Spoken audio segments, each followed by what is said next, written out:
बिस्मिल्लाहिर्रहमानिर्रहीम। लाखों करोड़ों दुरूदो सलाम मोहम्मद मुस्तफ़ा सल्लल्लाहु अलैहि वसल्लम और आले मोहम्मद पर। मैं हूँ उमर दराज गोंदल।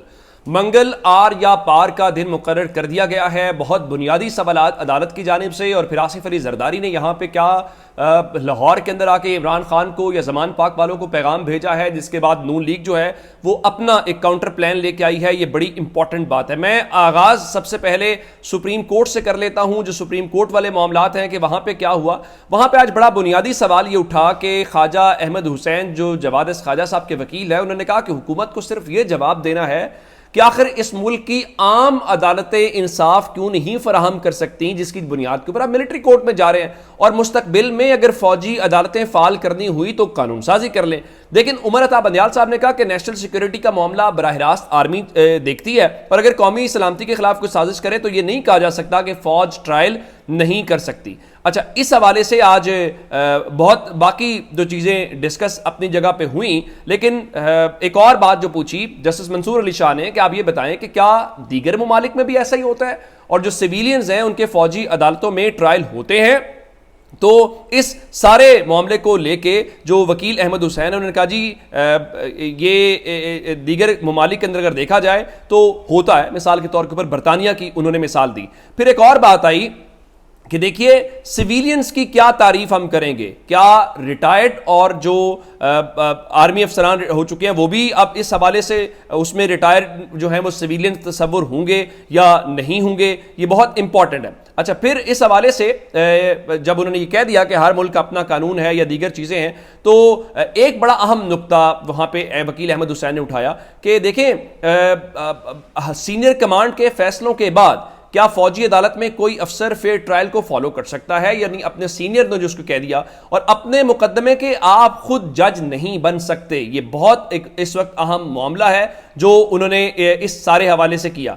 अच्छा, एक और जो ओवरऑल हमने आज डिस्कशन देखी सुप्रीम कोर्ट के अंदर और सारा कुछ हुआ, तो फिर आज पूछा गया था कि आप ये बताइए कि कितने लोग कस्टडी के अंदर हैं, कहां पे गिरफ्तार किया। तो अटॉर्नी जनरल ने बताया कि कोई बच्चा या कोई खातून जो है वो इस वक्त मिलिट्री की कस्टडी के अंदर नहीं है, और मजमूई तौर पर 9 मई के वाकयात के तनाजुर में 102 अफराद जो हैं वो मिलिट्री की हिरासत में हैं, और एक लड़का है जिसकी उम्र बताया जा रहा है, उसका तयन किया जा रहा है, मुमकिन तौर पर बताया गया जी वो कोई 18 साल उसकी उम्र है, तो इसलिए उसका तयन किया जा रहा है। और मुख्तलिफ जो इस्लामाबाद पुलिस की तहवील में कोई लोग नहीं है, पेशावर में 4 लोग जेर हिरासत है, पंजाब में एमपी के 21 लोग गिरफ्तार है। इस तरह से जो नंबर है वो बताया गया है कि हुकूमत ने मजमूई तौर पर बताया गया कि 117 अफराद हैं, 102 जो है वो मजमूई, तो एक नंबर जो है वो उनकी तरफ से दे दिया गया है। लेकिन चीफ जस्टिस ने एक बात की कि हमारे बेंच के कुछ मेंबरान को जो सहाफ़ी हैं और वुकला हैं उनसे मुतल्लिक तहफ़्फ़ुज़ात ज़रूर हैं कि उनके साथ क्या कुछ हो रहा है। अब जब ये रिपोर्ट 102 अफराद की दे दी गई,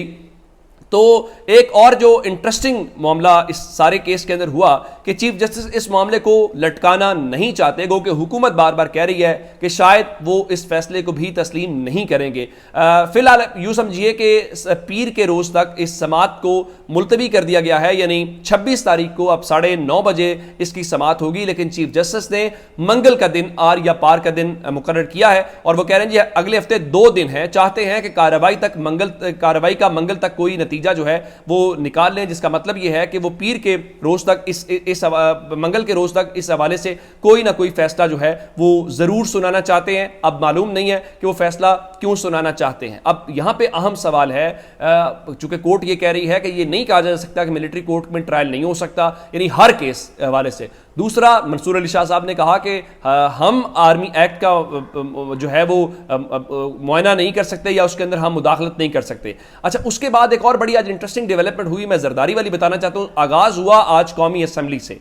बिलावल ने इंकशाफ किया कि उन्होंने इमरान खान को बार बार पैगाम भेजा कि आप माफी मांगें, ऐलान ला ताल्लुकी करें, लेकिन उन्होंने बात नहीं मानी, अपनी पार्टी को बंद गली में पहुंचा दिया। यानी पीपल्स पार्टी कह रही है कि उन्होंने ये पैगाम जमान पाक पहुंचाया इमरान खान को कि 9 मई के वाकयात की आप मजम्मत करें, ला ताल्लुकी का ऐलान करें, लेकिन इमरान खान ने इससे इनकार किया, जिसके बाद उनके मुताबिक पार्टी बंद गली में पहुंच गई है, और अब उनका इमरान खान खुद नुकसान भुगते, लेकिन जमहूरी निजाम को बंद गली में न धकेला जाए। अच्छा, हैरान कुन तौर पर आज बिलावल जहां बहुत सारी बातें कर रहे थे, लतीफे भी सुनाए, वो फरमा रहे थे कि जो पाकिस्तान है वो अमेरिका से ज्यादा जमहूरियत पसंद है। फिर वो फरमा रहे थे कि अमेरिका और इंडिया का जो भी मुश्तरका बयान आया है, हमें उसके ऊपर तवज्जो देने की जरूरत नहीं है। आलमी सियासत के ऊपर हमें मुल्की सियासी इस्तेहकाम और अपनी मईशत के ऊपर जो है वो गौर करना चाहिए। यानी वो कह रहे हैं कि आप उन चीज़ों को भूल जाएं, उन मामलात में हमें पढ़ने की कोई ज़रूरत नहीं है। हमारे घरेलू मामलात और हमारे यहाँ बहुत सारे मसाइल हैं, हमें उनके ऊपर ही तवज्जो देनी चाहिए। बिल्कुल ये मुनासिब बात है। फिर वो कह रहे थे कि अदलिया कानून की बालादस्ती कायम करे, अगर नहीं कर सकती तो ताला लगा दे। बहुत ही दिलचस्प बात है। लेकिन जरदारी साहब आज लाहौर के अंदर हैं, जहां पे उन्होंने एप्टमा के साथ मुलाकातें की हैं। ये जो हमारे टेक्सटाइल वाले हैं, बुनियादी तौर पे जरदारी साहब गवर्नमेंट का तासुर दे रहे हैं कि आइंदा हुकूमत उनकी है। वो टीम बना रहे हैं, वो प्लान्स बना रहे हैं, वो ताजरों सनतकारों सबको तसलियां दे रहे हैं कि जनाब फिक्र ना करें, मैं आ जाऊंगा। लेकिन आज जो बड़ा अहम बयान उन्होंने दिया है, देखिए एक बात यह है कि पूरी पीडीएम इस हुकूमत के अंदर है। वो आज ये कहते हुए नजर आए, मैंने कभी किसी को धोखा नहीं दिया, मैं मुस्लिम लीग नून को भी धोखा नहीं दूंगा। बहुत अच्छी बात है। लेकिन मुस्लिम लीग नून के अलावा इनमें से मुस्लिम लीग नून, पीपल्स पार्टी, ये सारे ये तो हुकूमत के अंदर है। अगर जरदारी साहब ये बयान पाकिस्तान पहुंचते हुए लाहौर बैठ के ये दें कि तमाम स्टेक होल्डर्स को मिसाके मैशत पर काम करने का मशवरा, और उन्होंने कहा कि मिसाके मैशत पर बात करने और दस्तखत करने के लिए तैयार है। आपको इस वक्त मिसाके मैशत किसके साथ करना है? आप तो सारे हुकूमत के अंदर हैं। यह पैगाम बुनियादी तौर पे लाहौर बैठ के पीपल्स पार्टी ने तहरीक इंसाफ को दिया है, जमान पाक वालों को। और इसके लिए आपको याद हो नदीम अफजल चंद का वो बयान कि हमें पंजाब में तहरीक इंसाफ के साथ इत्तेहाद करना चाहिए।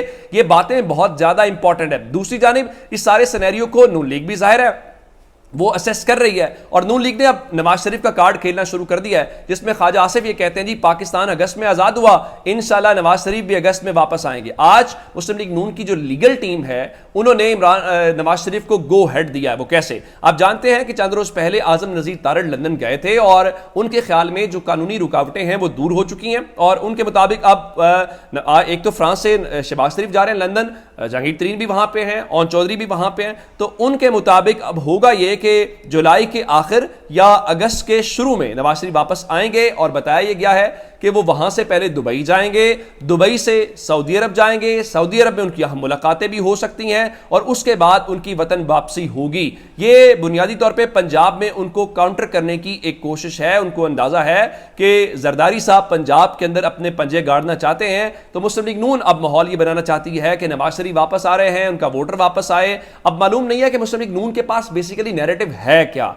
नवाज शरीफ जो हैं वो अपनी पार्टी को क्रिटिसाइज करेंगे, ये क्या बताएंगे कि हम ये करेंगे जो आपको अब मौका मिला है तो आपने नहीं किया। ये एक दिलचस्प सूरत हाल है। दूसरी जानिब हुकूमत की एक और इत्तेहादी जमात कहना चाहिए, इस्तेकाम पाकिस्तान पार्टी, महमूद मौलवी जो कहते थे कि मैंने शमूलियत इख्तियार नहीं की या मैं इस्तिखारा करूंगा, तो आज महमूद मौलवी को जो इस्तेकाम पार्टी सिंध है उसका सदर मुकर्रर कर दिया गया। महमूद मौलवी वो पहले शख्स है पाकिस्तान तहरीक इंसाफ के जो कौमी असम्बली का हिस्सा थे, उन्होंने तहरीक इंसाफ छोड़ने का ऐलान किया। अब उनको अलीम खान ने आज नोटिफिकेशन जारी कर दिया है, तो अब देखना यह है कि इससे क्या फर्क पड़ता है। फर्क ग्राउंड के ऊपर सियासतदानों को पड़े या ना पड़े, अवाम को पड़ रहा है। बजट आ गया, कहा गया ये बजट सब कुछ बदल देगा, लेकिन सूरत हाल ये है कि सालाना बुनियाद के ऊपर जो हफ्तावार महंगाई है उसमें 34% इजाफा हुआ है। आटे और चाय की कीमत में 100% से ज्यादा का इजाफा हुआ है। यानी ये बजट मजीद महंगाई का जरिया तो बन रहा है, लेकिन उसके अंदर कोई कमी बेशी अवाम के लिए नहीं हो रही। लेकिन वो अवाम के सामने जाके क्या बेचेंगे, क्या सूरत हाल इख्तियार होगी, ये बहुत ही दिलचस्प मामला है। अब इसका हमें एक इम्पैक्ट देखना है कि कोई इम्पैक्ट आता है, या जो लोग तंग हैं तो उस तंगी के बाद वो इनको वोट करते हैं, या इनको ये यकीन है कि हम जितनी मर्जी महंगाई बढ़ा लें हमें कोई फर्क नहीं पड़ता, लोग हमें वोट देंगे, या जहां से हमें मंजूरी मिलनी है वहां से हमें मंजूरी मिल चुकी है। अपना बहुत सारा ख्याल रखिएगा। खुदा हाफिज।